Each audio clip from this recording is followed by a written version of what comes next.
It all started so simply. I had just finished my usual morning routine of nude funkercise, fired up the Barca Lounger, grabbed a quick bite to eat, and prepared to watch some serious tube.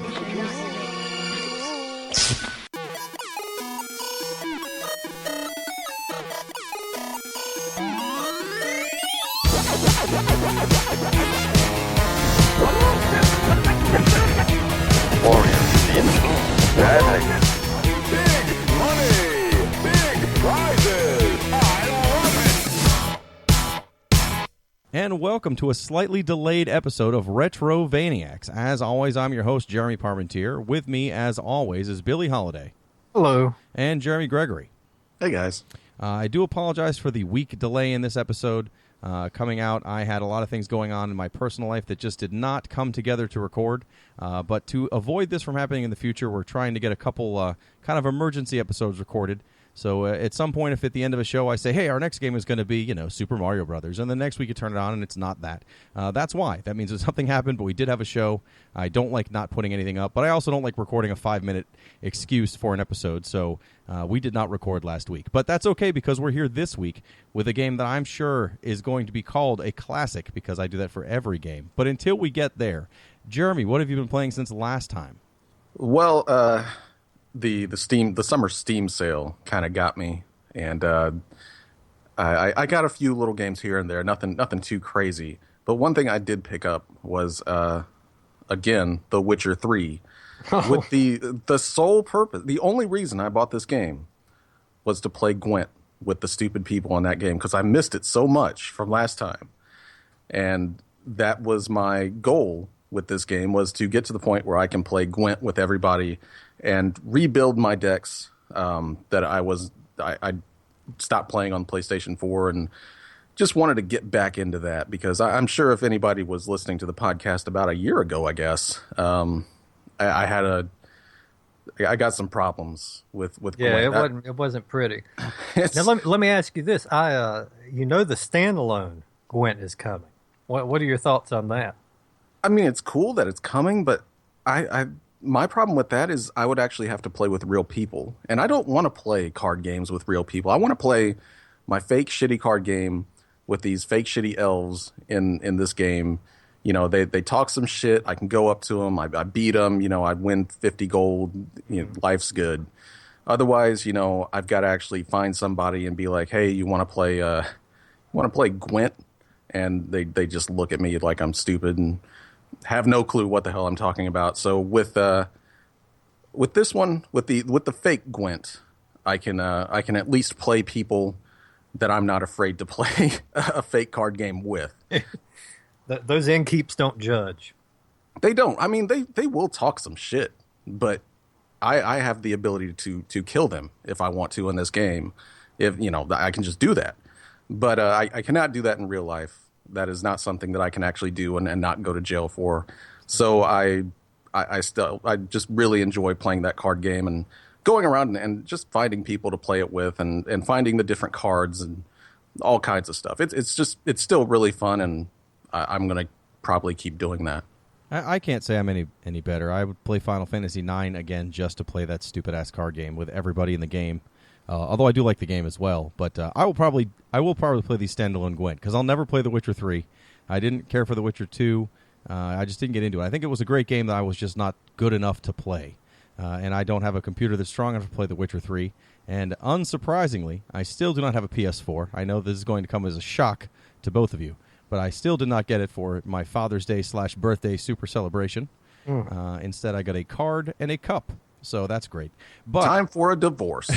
But I did, because I'm the last supporter of the Wii U, get a new Wii U game instead. I got Tokyo Mirage Sessions Sharp FE, which is essentially Persona with J-pop models.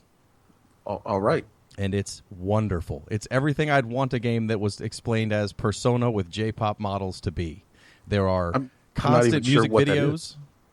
You're breaking into the J-pop world. You're going to be a Japanese pop star, so you're going through a Japanese pop star agency, but it turns out at the same time you're also going to fight demons who are stealing people's they steal your ability to sing and your ability to show emotion with song. It's wonderful. It's absolutely the best game that I'm also the most embarrassed to play around anyone ever. I'll play it around my children because they don't judge me. They're 4 and 2, but they will someday. But my wife came downstairs, and I was in the middle of a boss battle, and I actually just turned the whole damn thing off. Because it's literally every fight is, you do the same thing as you do in Persona, so all the spells are kind of the same. But instead of having the ability to where if you find a weakness you get a second attack, instead it starts a chain. So if you hit a character's ice or a character with an ice spell and that's what they're weak to, if someone else in your party has a chain attack that builds off an ice attack, then they'll join into that attack. And then if someone else has a chain that joins off their attack, then they'll join into that attack. It's only 3 characters at a time so far. I'm only about 10 hours in. But it's the perfect game for the Wii U that I can't imagine any other person in the United States buying and being excited about. But it's all for me, and I love it. At this point, it just sounds like you're making up Wii U games to talk about. Well, there's only one a month maybe that comes out, except for like on the eShop. But this is incredible. It's the people that made Persona, and apparently there's some tie to Fire Emblem, which is what the Sharp FE is. I haven't figured out what that tie is, except apparently instead of finding Personas, you get these. The Mirages are supposed to be characters from Fire Emblem, but I've never played Fire Emblem, so I have no idea if that's true or not. But either way, it's basically Persona, and it's a good break before Persona 5 hits, which I will not be playing, as I will probably not have a PS4. But other than that, I've been playing a lot of the Mega Man Legacy Collection. I'm up to Mega Man 5. I've decided I don't like Mega Man 5. It's the first one that doesn't seem to be fair. All the other games, it's like once you find the weakness to a boss, you can pretty much destroy them. But Mega Man 5 seems to have a lot of bosses with really gimmicky attacks that once you earn them, they're fairly useless. So then when you do get them, you end up just using your charge shot against the bosses every time instead of actually doing that. But I'm still enjoying it. I know you bought that at one point, Jeremy. I don't know if you played it at all to change your mind about Mega Man 8 being the best Mega Man. I've been kind of messing around with it, kind of going through the different Mega Mans, and I'm going to really try to make a serious run at beating the rest of those, because I only beat Mega Man 2 and 3. I played Mega Man 1 a good deal. That was one of the very first games I ever played on the Nintendo. But I never actually rented it or for myself. But Mega Man 2 and 3, those are my games. But I've never played any of the other ones. And I always kind of wondered, like, when the Mega Man A team stopped working on those and the B team kind of took over. And it kind of sounds like maybe around 5. Or something. 4 is really where you see the line drawn. 4 is where really? they add the charge shot, and it kind of makes it so that a lot of bosses don't need a gimmick to beat them, but instead you have to have like perfect timing and use the charge shot, which is kind of annoying, especially when you don't realize, because you didn't read the manual, that you have a charge shot. So you play through most of 4 and can't figure out why you can't kill half the things you're fighting, and then you realize you have a charge shot and you feel like an idiot, which is what I did. But I did finish Mega Man 4. It's not bad, but it's the start of where you can see where they're kind of like out of ideas. And 5 definitely seems the same, and I'll start 6 when I finish 5 and probably say the same thing. But, I'm enjoying that. Billy, what have you been playing? I've been playing, with 2 games I've been playing a lot, and both of them had a significant add-on to them over the week, and it's changed them both in radically different directions. I've been playing that Overwatch quite a bit. At length. Most nights I try to get on and play at least a handful of matches. And they added a competitive kind of tournament style mode where there are seasons, and based on your performance, you level up in ranking, and at the end of the season you're awarded things based on your rank, which I thought sounded very appealing. I thought one of my main complaints was playing with random people. They're not always as prone to the whole teamwork thing, which is the whole point of the game.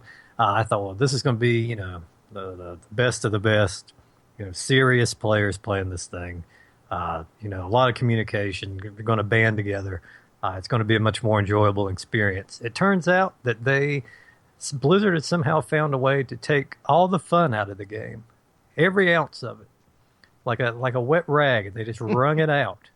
I don't know. I mean, it's brand new. I'm sure it's going to be patched and tweaked, and eventually it's going to be a lot of fun. But I have nothing but complaints about it right now. And it's the first time I played that game and really didn't have any fun at all with it. And my night where I was going to sit down and play for about an hour, it turned into about 20 minutes, and I was finished up, and I've gone back to just playing the regular mode now. Several things. I mean, it's stretched out the length of the matches, which I like the fact that you could play most matches were 10 minutes or under. I mean, now I was in a 40-minute match. Jesus Christ. 40 minutes. Yeah. And there are strict like penalties for leaving. If you do it enough, you could be banned for the season. But I mean, over the course of 40 minutes, you don't know what's going to happen. I can safely sit down and play for 10.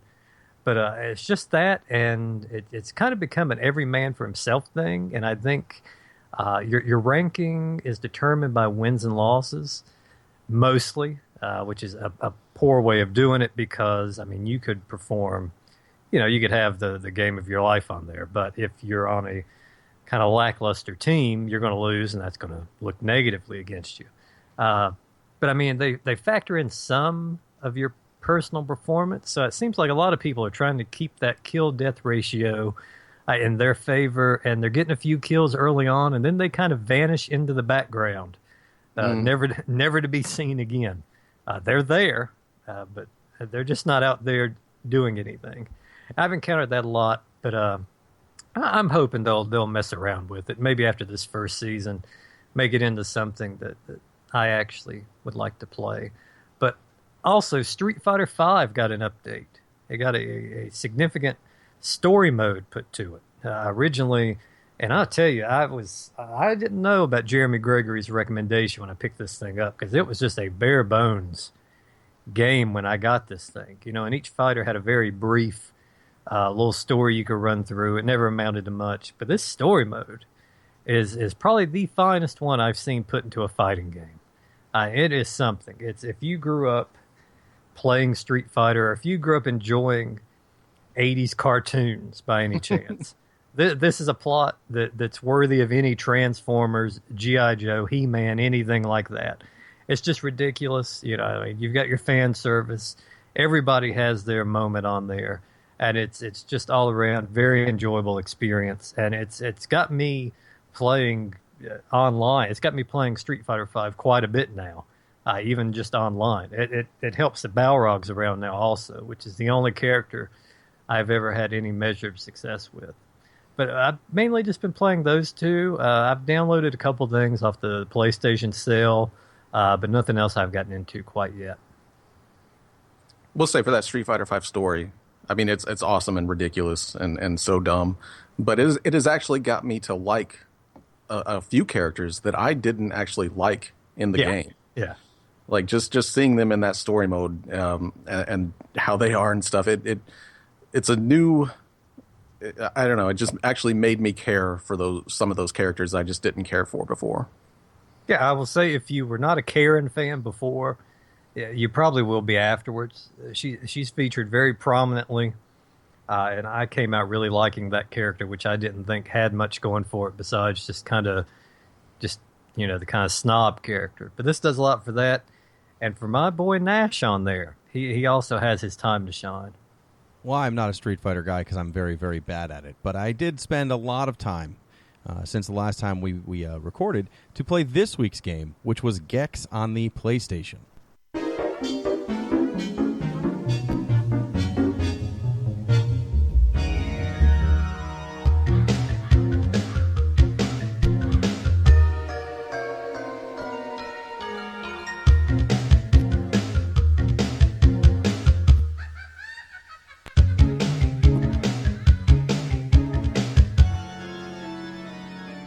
Yeah, I'm wondering if anybody can tell me what decade this came out in. Oh, man. All right. Technically 1995. Technically came out in 1995, originally on the 3DO only, and then was ported to other systems later that year around Christmas because the 3DO had 7 fans, one of which our very own Jeremy Gregory. Mm-hmm. That's right. And this was my pick, of course. I think I've actually mentioned this on the podcast before. I love this first Gex. I actually love all the Gex games, but this first one holds a special place in my heart. And I am not going to sit here and argue that this is an amazing game or anything like that. I'm fully aware that it's mostly just nostalgia. But I still love this game. I love playing. I think it's one of the better platformers around that time, kind of late in the 16-bit era, moving on into the whole PlayStation where there wasn't any platformers, much of anything. So this was one of the kind of last platform mascots, these kind of games that was ever made. But like I said, I'm not going to sit here and try to say that this is some amazing game like General Chaos. But for me, I think the nostalgia is so strong with it that I still genuinely have fun just sitting down and playing through it. It's definitely one of the last 2D mascot characters that would have shown up at this time. You're right. I mean, there weren't a lot more. The ones that did show up later didn't make a lot of games. I mean, you had Crash Bandicoot who did a bunch, and that's when they started, making their own characters that were their own franchise. But all those were in some sort of 3D. This was a solid 2D platformer. There weren't many of them on the PlayStation, especially at the start of the system. I have to say, if I had a 3DO though, this probably would have been a game I really, really thought of highly, because there weren't a lot of platform games on the 3DO, and this is actually like a quality platformer. Maybe not one you like or not, depending, and we'll get into that, but it's well made. It's got a good number of levels. Gex has a good number of moves. There's some difference in things that in where you go and what you do. Like, I thought it was a pretty well put together game, and if I had a 3DO, I guarantee I would have had this. Yeah, I have to say, regardless of anything else we say over the course of this is a very, very competent platformer. It's very solid in its mechanics. And yeah, I like the wide variety of stages on there. There are a lot of different locations. I have my complaints, but yeah, I can't take that away from it. This game plays very well. And you're right. I mean, when I first got this on 3DO, it was amazing. And I love the 3DO. It's one of my favorite systems of all time. It had its fair share of shit games, but it also had a lot of really great games. And when Gex came out, that was kind of the game it was missing. It was missing a really good 2D platform mascot kind of game. And for those of us that was still kind of holding on to the whole 16-bit era idea of that this is just how it's going to be forever, we're going to have our cool 2D platformers and it's never going to stop. Gex was it was a really kind of a high watermark for that time. I know Donkey Kong Country had just came out not too long ago, and that was amazing for its time. But to see a newcomer like Gex come out of nowhere and challenge the big boys on a system that no one actually wanted and still be a really good game, it was fairly shocking. I'm invincible. That's what I call getting some tail. Lock and load, little lizard. Time to teach someone some manners. Well, one of the I don't know if I'd say it's a complaint. One of the flavors that this game has is because it was on a CD system, and it's one of the first CD 2D platformers that would have come out on a larger system than like a CD add-on. Gex talks a lot. There's a lot of speech in this game. He talks pretty much constantly throughout the entire game. Even if you stand still, he'll start saying stuff. If you jump on certain things, he says stuff. If you walk to the right or left, he says stuff. He says stuff pretty much the entire time. And at first, it's a little annoying because now they wouldn't do that as much because everyone realized, hey, we don't need to do this anymore. But there's a very narrow window of time where everything did this. And this game fully takes advantage of that. The benefit they have is that they at least got a real voice actor or comedian to do the voice. It's not just some 4 or 5 phrases said over and over again. He's probably says 300 or so things throughout the game. I mean, just lots of different things that every level seems to have kind of their own special phrases that he throws in only in those areas. I mean, for that, it's impressive, but it definitely got to the point where I thought, I'm just going to turn the volume all the way off while I play the rest of Gex. Like the Slime Boys, nice touch. Yeah, this place has all the warmth of a Dick Clark special. This is... I guess it's a good thing that this is my biggest complaint because, I mean, this is something, easily you can mute this thing if you want to. This was funny. I think the first time you hear some things, I guess a chuckle out of you. Oh, and at the time, a lot of games were doing this, but they weren't doing it this well. I will give it that. even though this is something highly annoying, this game's probably the best at it. But I just there are several lines that just repeat so often over the course. If I had to hear "It's tail time" on one more occasion, that was the big catchphrase, though. It's tail time. You gotta. What? He's using his tail. You know, that was supposed to be the cowabunga of the game or whatever. Well, you know, they did cowabunga once per episode, usually at the end. But it's tail time. Yeah.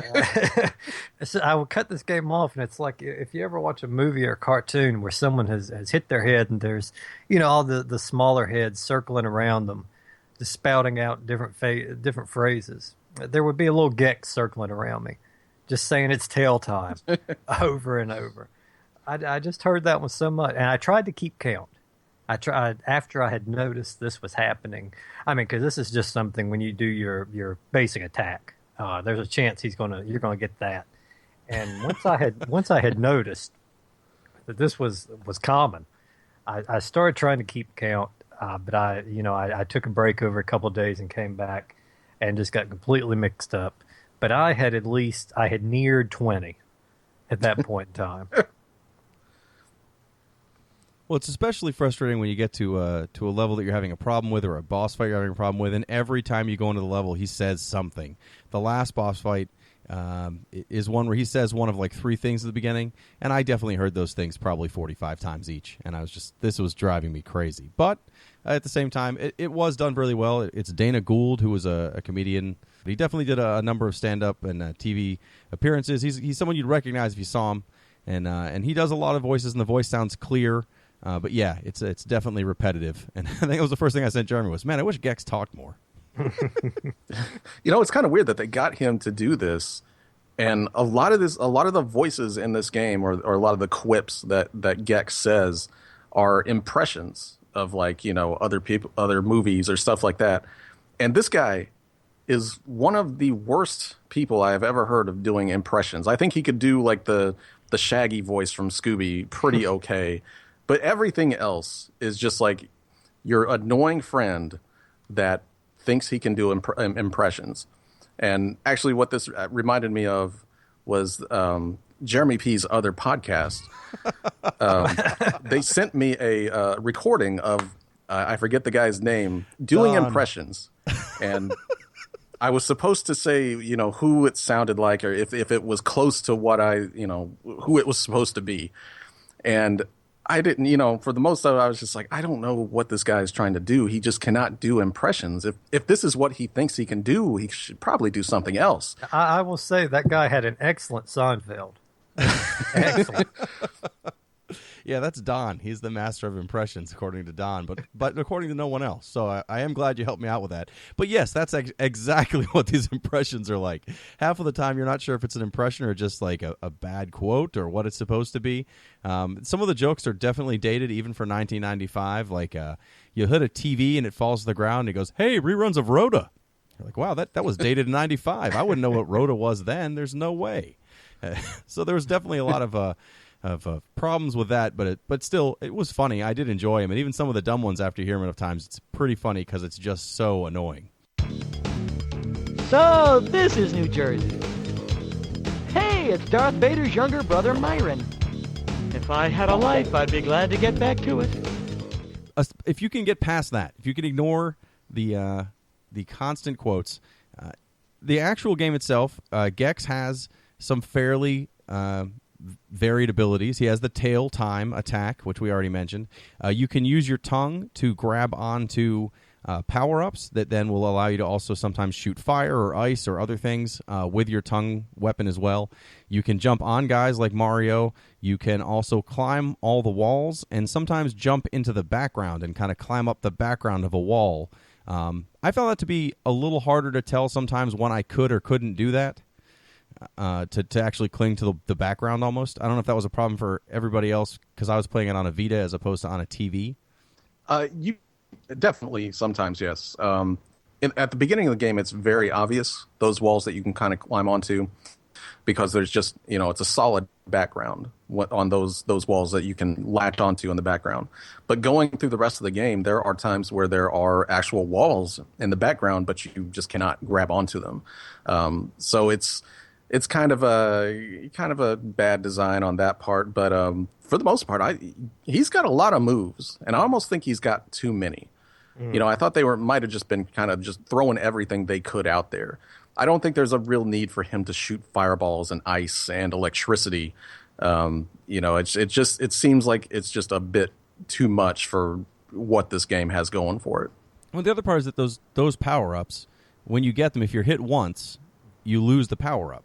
So you'll get the fire shooting ability, and you're like, awesome. And then you'll walk to the right and shoot a few things with fire and then accidentally miss one or hit a spike or something, and all of a sudden you lose the ability to do it. So there were only a handful of parts in the game where I felt like, I'm glad I have this ability because it made this one section possible. But I think they're almost designed like, hey, you have to get the pickup here. And then there's no way you can really get hurt unless you walk into an enemy for the next, 50 feet. And for that part, you feel like you're invincible and amazing. But generally, yeah, a lot of those power-ups seem pretty useless. I ended up just using a lot of them for health. Yeah. Because any power-up in the game, if you smash it with your tail, you'll also get to use health instead of getting the power-up. Yeah, I mean, if you would have told me a game had too many varied power-ups and attacks, I wouldn't quite believe it. But yeah, I think it's the case on this. I think you could have stuck to just, your basic, you got the tongue, you got that damn tail time, and yeah, you can climb, all that stuff. Just the basic gecko-like things would have been enough, I thought. The extra stuff, it's cool the first couple times you pull it off, but and that's about it. Another trouble I had, and I'll have to say this got a little bit better. The first set of stages, they have that thing I hate in platformers where it's kind of maze-like. You don't quite know where you're headed immediately, and it's got the warp spots around it also. And I got really worried within my first few minutes of playing this. That lightens up quite a bit, I think, but these first couple stages had me pretty concerned. They do that. At first, it does seem like they're just kind of going everywhere. But I think for the most part, except for maybe the second world, which is the cartoon world, I'm sure we'll go through these different worlds. That one was probably the worst for me as far as like a maze-like stage where it just seemed like it was going all over the place. And I didn't really know where I was trying to go. But for the most part, I usually had a clear idea of which way I needed to go. And but for some of those things, the maze-like structure of the stages, they kind of had to do because of how the game is structured. And Jeremy will get into this in a second, but you have to find remotes to get past. Well, you don't have to actually find them to get past the world. You can go all the way through the world and finish it, but you won't open up the next stage. And in every single one of these stages, there is a TV remote that you have to find that will open up the next level. So you actually have to explore and go off on these other directions to find the remote. So it's not like they're there just to lead you off in some wrong direction. For the most part, that's just kind of where you need to go to find the remote. Yeah, I mean, that's the basic story of the game is that Gex is a lizard who's sitting at home watching television because he loves to watch television. They have a whole backstory in the manual on how much he loves to watch television. Doesn't play into the game at all, except that while he's watching his giant television, the enemy of the game, who's kind of this almost like a fly robot, I'm not really sure what he's supposed to be. His name is Raz, or Rez, and he sucks you into the TV to try to steal your power to escape the TV, as my understanding. So the levels consist of you going through these different areas and finding remotes to turn on new TVs that lead to new levels. So the first world you go to other than the main hub world, the first world you go to is the graveyard area. And that's a pretty straightforward area. There's definitely some to make the levels a little more interesting other than just going back and forth. There are warp areas where basically you walk to a section of the screen. It looks almost like there's a rip in the screen. You can walk into it and it teleports you somewhere else. And then they have these cameras. They're like, I think they're supposed to be cameras. And you tail whip them and they turn from yellow to purple or purple to yellow. And it's like it changes the map. It'll say, oh, there's a wall here. Well, in a purple world, there's no wall here. And you have to kind of go back and forth between the warp areas and the camera settings to get to the exit of the world, which is another television, and hopefully find the remote in the process. I thought generally for the basic remotes that open up the next worlds, they are not that hard to find. In many levels, they're almost right next to the exit. But there were definitely a few where I missed it. And then when I found it, it was literally right in front of me. But for some reason, in the middle of doing everything else, running and dodging and climbing, you just walk right by it and don't realize it's there, and you finish the level and you have to go back through it again. I did find that to be a little annoying that you had to find something to open the next world as opposed to just finishing it. But at the same time, it wasn't, again, with a few exceptions, it wasn't a big deal because it was almost like you couldn't miss that remote unless you tried. Yeah, and I went in, that's how much attention I paid. I wasn't sure about that at first. I didn't know the remotes were a vital thing until I finally did miss one. But I made it pretty far and got those remotes, not knowing what they were, but, understanding they had to have some kind of importance. So yeah, they're not that hard to miss. I don't think they get all that tricky except for maybe just a time or two.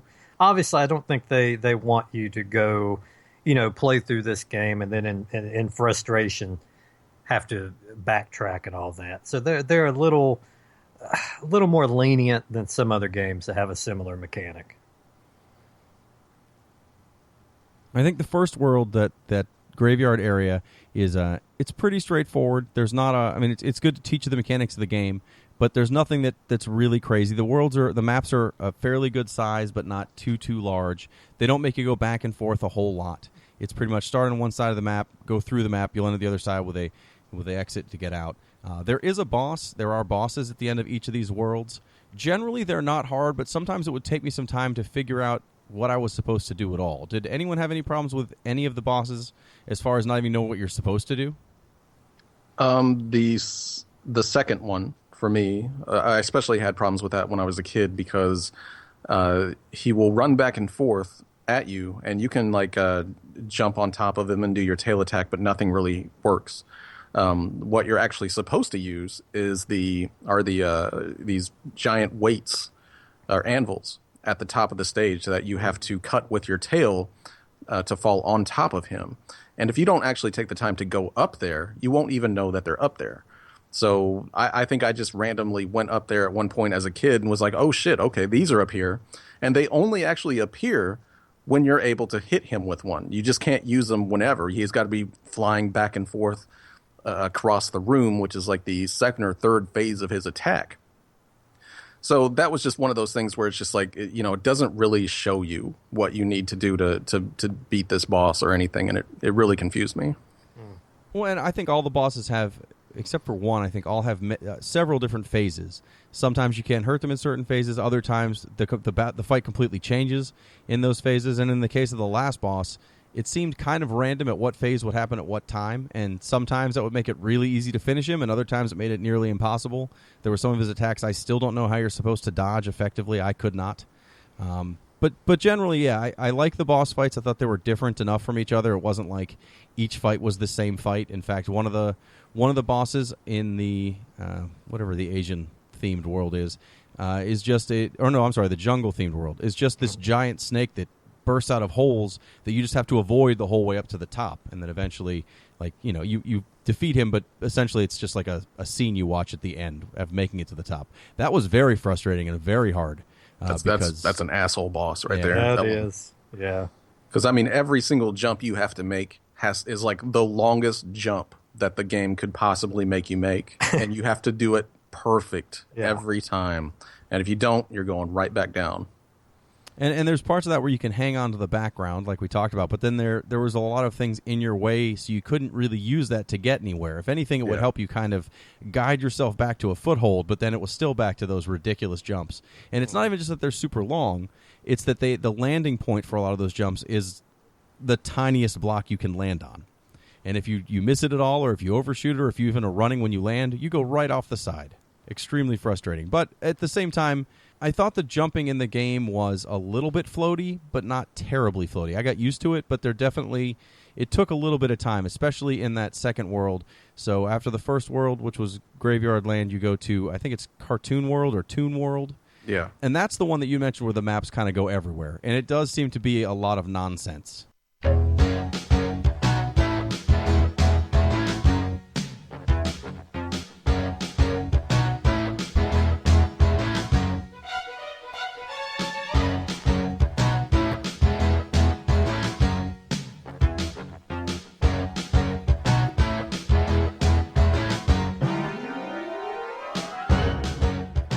a lot of maps that have you warping around through those cameras to change the world back and forth, and taking warps to go from one side of the map to the other, and maps go out into nowhere for no good reason.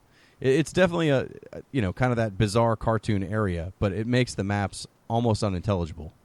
Yeah, I had a lot of trouble with this one, and this was frustrating. And this is early on in the game too. And like I said, the first stretch I played this game, I really, and it's usually the opposite. Usually a game starts off strong with me. As I play along, it really starts to wear, and a lot of things happen that I just consider cheap or along those lines that I get frustrated. I started off this one super frustrated, and I feel like maybe they had a moment of realization after this one, because it's never that frustrating again. This second world is the one you have to slog through. And that's the one that, like, every single time I go back to play Gex, that one gets me. And if I just have to try my best to get through that world, and once I do, I'm fine with that game. But yeah, that second world is really just it's rough to get through.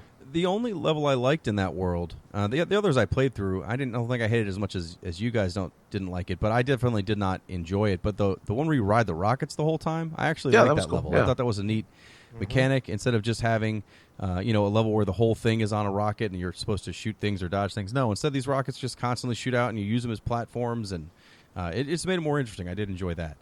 So after Cartoon Land, I believe it's Jungle World. I'm probably naming all these very wrong, but it's a jungle area.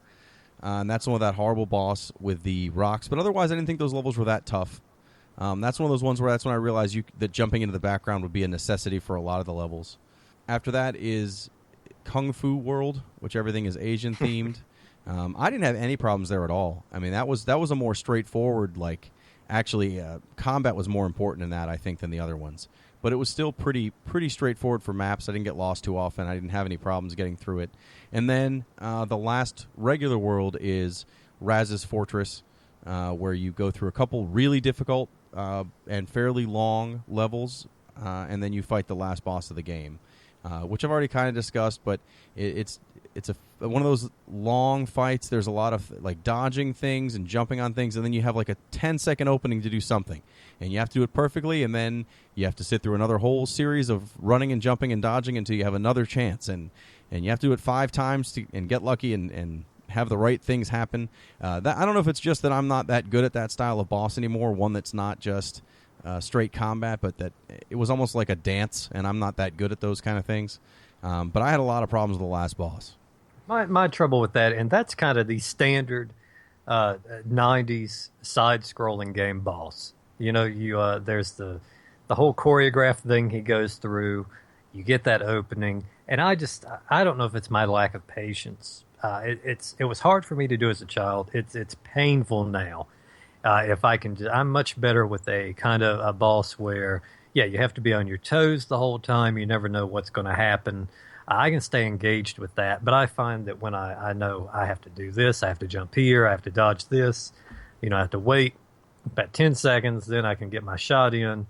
My mind just wanders, and I start getting real sloppy as it goes along, and I get sloppy to the point where I die, and then I've got to start again, and it just gets worse for me the whole time. But I mean, that's hard to complain about with this game, because that was something that was very prevalent at the time. It's not like this game has invented that shitty last boss fight. But yeah, that's a tough one for me, that kind of style. That's something I'm honestly kind of glad isn't around as much anymore. And I'm the same way. I hate invincible states with bosses. I really hate when I'm sitting there shooting them and they're not taking damage. I have to wait until the game decides that I'm able to shoot them and do damage to them. And that's usually after a good 3 or 4 minutes of doing their song and dance routine of whatever the hell they're doing. And then that's exactly what this last boss is. He goes through 2 or 3 different things where you are going back and forth across this large expanse of a room. The camera's actually zoomed out for a good chunk of it. And you're dodging all these things. You're having to platform back and forth across exploding TVs and then you just get a few seconds to go over and hit him and do damage to him. And it's just bullshit. And like Billy said, it's just kind of a product of its time. That's just how things were back then for a lot of bosses. But, it's still, I never liked it as a kid, and I especially don't like it now. I think more infuriating than just the small amount of time is that when you finally get that window of time, you have one shot. It's not like, you have 10 seconds, you can fire 100 times, you'll hit him.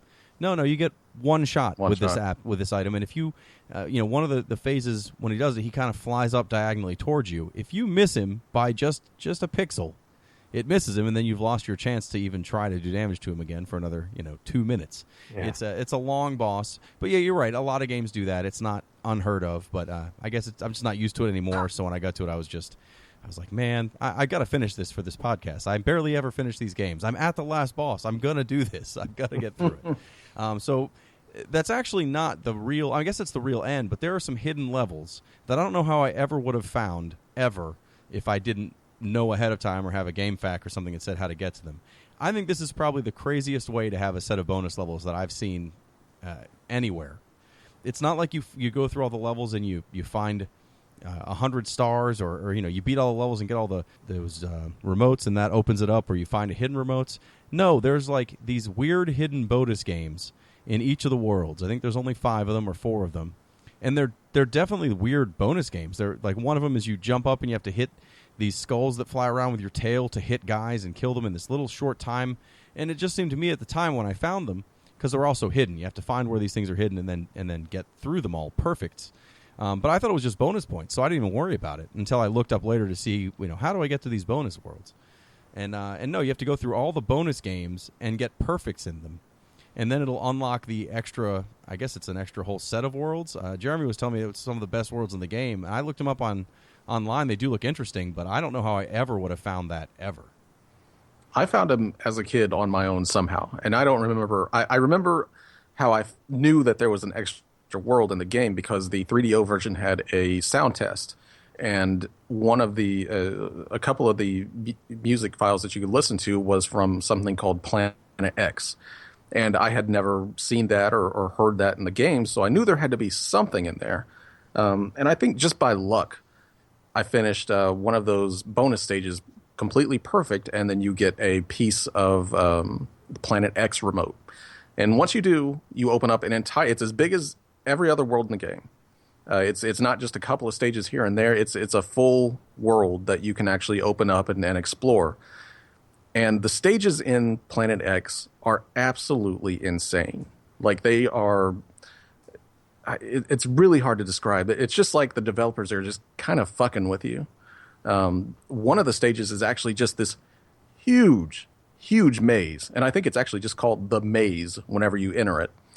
And you can walk around this stupid maze for, dozens of minutes and find some really weird shit. There's like one warp you can go into that has you fighting a digitized version of one of the developers, I think, like a fighting game. And if you beat him, then you win the stage. But that's just one of the 4 or 5 different ways out of that stage that you can beat it. And it was so weird as a kid, just going around, just exploring to see what all kind of really weird shit was in that maze. And even the rest of the stages are very just strangely designed. Kind of like just cast-offs or experiments that they wanted to do, but they threw into the game and made them actual stages. And especially as a kid, I loved it because it was just like, these don't conform to anything like I had ever played in another 2D game. These were just kind of just for fuck around sake. And that's one reason I was kind of hoping you guys would get to Planet X, because it was just so weird. I think if I had this game on PS1, or especially if I had it on 3DO, I would have eventually done whatever it took to find that, because you're right. It is knowing that there's this extra world, and the ones I watched online, I didn't look at the maze one apparently, but the ones I saw almost reminded me of the Star Worlds in one of the Mario games, where it's like, here's a super hard thing that you need to have this one skill really mastered to get through. And the one I saw was the whole level is just there's no checkpoints. It's just one long, you have to jump on these guys' heads over and over and over again. Every time you jump on their heads, you can only jump on them twice before they explode, and there's only so many of them, so you have to time it perfectly. It looked like something I would have enjoyed but been very frustrated with. But it was also a thing where if you time it right and you're good at it, you can get through the level in 35 seconds. Mm-hmm. It's that reminded me of the Star Wars a lot. But I did not find them this time. I didn't even find all the bonus games. I think I only found 2 of them. And then by the time I realized what you had to do, I was like, you know what, we're going to record this soon. And then I didn't have a lot of time after we missed the first recording date, so I didn't get a time to go back and play them again. But those did look like interesting levels, and I did think it was a bizarre way to find them, especially because it's not listed in the manual really anywhere. Yeah, I completely just missed. I didn't know there were these secret worlds until I think Jeremy had mentioned it to us. But yeah, I went and I looked at some videos. I mean, they look interesting. They look. If you like the game, if you were a big fan of it like Jeremy, and probably if I owned this back as a kid, because I like to just completely exhaust every game I had, I would have got into these. But as it stands today, having finished the game, the notion of going back in, I'd had enough tail time at this point. I think it's good enough. I gave them a viewing. I don't think I'd be good enough to get through them anyway, without just the maximum amount of frustration. I think, as a kid, finding like a whole new world of game, yeah. That was something. I mean, that was like... You didn't see that. You got a level every now and then, or you got a bonus mini game. So that's pretty amazing. Well, apparently Gex was fairly popular after it showed up on other systems because they did make 2 sequels, Gex 2 Enter the Gecko and Gex 3 Deep Cover Gecko. Both of those, though, look to be more of a straight 3D platformer. And I know Jeremy said you enjoyed those. I watched the videos and I saw nothing notable about them, but did they play a lot like this but somehow made the transformation into 3D? Yeah, they try to take the core Gex gameplay and make it work in kind of like a Super Mario 64 collectathon style stage or game. And it for the most part, for its time, it pulled it off. But trying to play those now, they're just unplayable. I think Enter the Gecko is actually the better game. The first sequel that they did, I mean, it stays kind of true to the first one where you're going around this big hub world. I mean, it's the most boring hub world you've ever seen. Going into these different themed worlds like you do in the first Gex. And each one, I mean, they all look really different. And for back then, when it was kind of hard to find any sort of variety in any PlayStation 3D game, Gex delivered in that department. I'll say that much. But as far as like being able to play it now, there's absolutely no way. It is just strictly a product of its time. Just one of those very early 3D platformers that are really, really not fun to play now because they're too hard to control. Things have progressed too much for anyone new to it to come in and find any enjoyment out of it whatsoever. Yeah, that's kind of what I thought when I saw them. They didn't look very pretty. They didn't look like they controlled extremely well. But again, I didn't control it. I was just watching some videos. But I think a lot of those early 3D games, unless they've really mastered what they were doing, Super Mario 64, despite that I'm not a huge fan, I can't deny is a great game. I think games like the Crash Bandicoot series, because they're not truly 3D worlds, they're kind of 3D looking tunnels, and that makes them playable still. They still hold on to a lot of the 2D gameplay, even though it looks more 3D and involved. It hadn't had to make the shift to 3D that a lot of games did very, very poorly. But I think I would recommend this game to anyone who likes 2D platformers, especially if I didn't play this when it was new, because at that time, if it wasn't 3D, I wasn't interested. But I should have, because this is a solid 2D platformer that I ended up hunting for games like this later in the system's life when I was tired of bad 3D. That's when I went and found Skull Monkeys that we talked about before, and I went back and tried to find all these other 2D platformers that I could never have tried. I totally overlooked Gex, and I probably shouldn't have. It's definitely, I think it's got a weird reputation as being like a really bad game, and I don't understand why. I think it's easy to rip on these kind of games because it was a mascot platformer and trying to be all super attitude and saying some crazy stuff that's supposed to be funny, and it's easy to rag on it for those things. But as far as just being a bad game, I don't think it's a bad game at all. It's fine. I mean, I realize most of how I like it is from nostalgia, but if you're going to sit here and to my face tell me that Gex is a legitimately terrible game, I think you're crazy. And I can't do that personally. a lot of annoying aspects to it, kind of that maze-like structure some levels have. And the dialogue, yeah, that's a product of its time. I mean, that is completely a 90s thing to just, have these animal mascots delivering all the one-liners they can fit in. But yeah, that's super annoying. But it's not a bad game. It's just, if you would cut the quips by about 90%, it would be much more enjoyable. And if you would take out some of those just obtuse maze-like stages, then you'd have, a near, kind of perfect game of its type. The 2D platformer. It's still a really solid game. It's still a lot of fun. If you are, considering that most of the references were dated at that time, if you're younger and playing that thing now, good luck. have Wikipedia nearby to look up half this stuff. But yeah, it's still a lot of fun. I think it's honestly, if you missed this one, and you were big on the PlayStation 1, or if you're big on the 16-bit side scroller, I think this is definitely one worth picking up. The humor isn't for all. I'd say it's not for most. But shit, if you found this thing funny on top of that, then this is probably going to be your new favorite. Something you're probably going to need to learn what Rhoda is as well. So just get that looked up. Yeah. I think I'm going to pass. I think I have a fair idea of what Rhoda is. It has nothing to do with Gex. One of the things I wanted to bring up, but I didn't really know how to bring up, but it's good enough time at the end. When you first turn this game on, if you don't do anything for a second, it plays a Crystal Dynamics ad from right when this game came out that shows all their really cool games, and it's like these kids in a schoolyard threatening to beat each other up or whatever. It's the most ridiculous. It's the kind of thing when you watch it now, you're kind of embarrassed to be into games. And I loved that it was there. I must have watched it like 5 times, just feeling like, man, what a tool I ever was to think this kind of stuff was cool, because it's really embarrassing bad. And if we were kids watching that, we'd be like, oh man, this is so cool. I can't believe this. Well, it's just weird to see an ad in a game for other games that company makes. It's not like it's totally bizarre, but that's it's the kind of the start of the CD time frame where they weren't really sure. Developers weren't sure what to do with this thing yet. So why don't we put ads in it like we would in a movie? Why wouldn't you do that? Just bizarre. It's really weird. Like Crystal Dynamics was like the big player on the 3DO. That's kind of where they really got their start.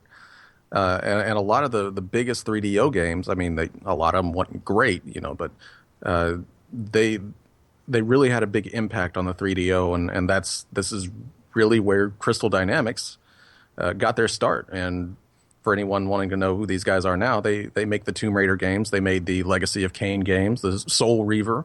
They made some legit classic games in their time, and still do. And they all got their big start with Gex.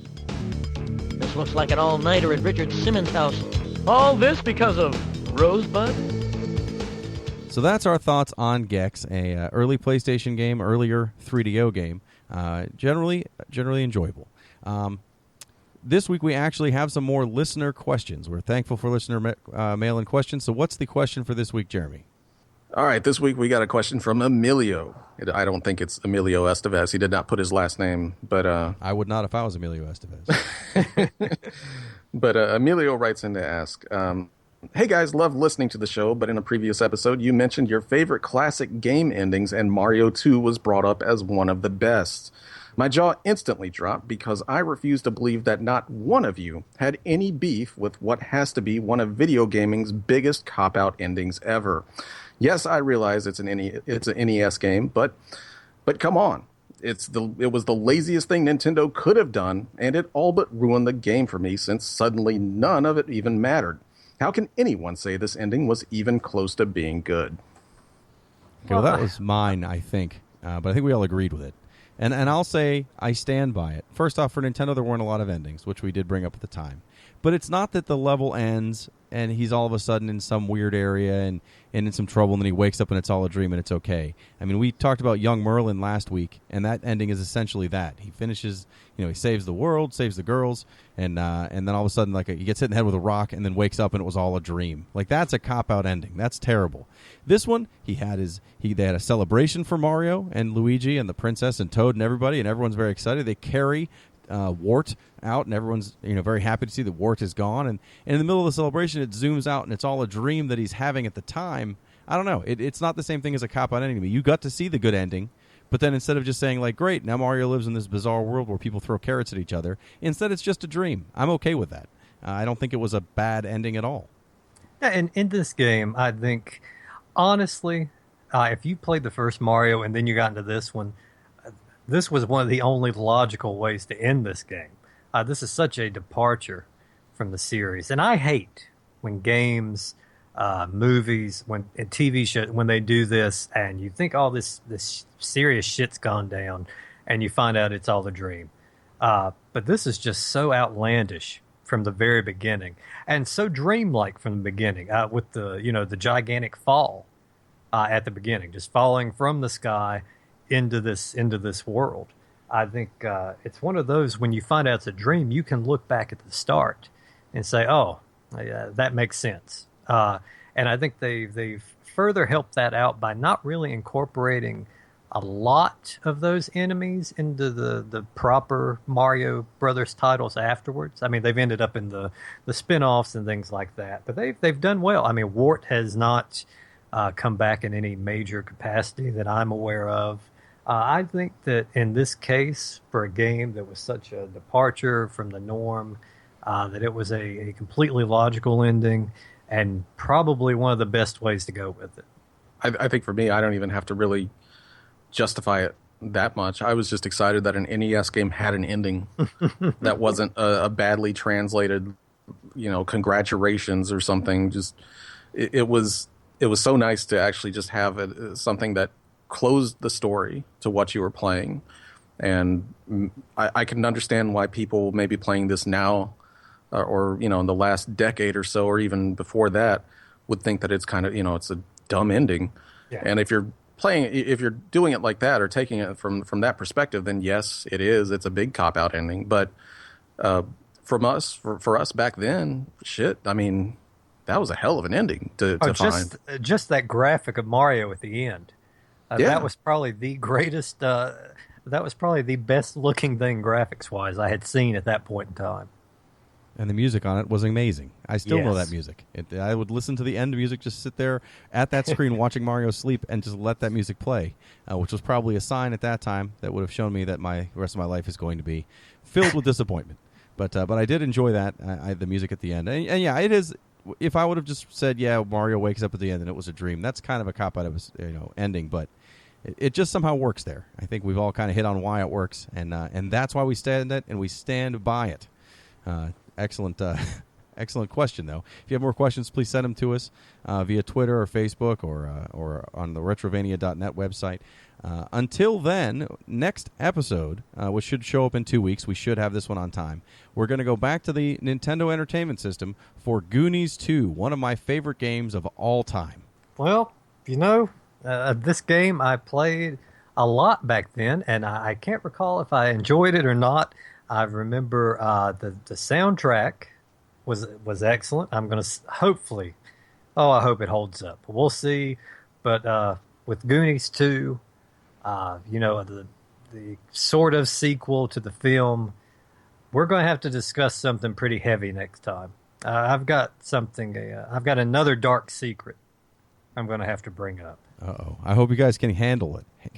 Can we wait 2 weeks to find out? You'll have to. So check us out in 2 weeks, but until then, please check us out on Retrovania.net. Constant new reviews. There was a review of Jaws put up recently for the Nintendo. But until then, please make sure to follow us on Twitter and on Facebook. And hey, why don't you give us a review on iTunes? It would make us feel really good. And we'll see you next time.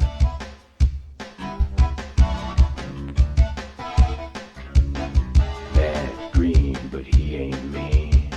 Cool shades on a fighting machine. Whipping tail, spitting fire. He's a wizard of the lizard killer gecko for hire.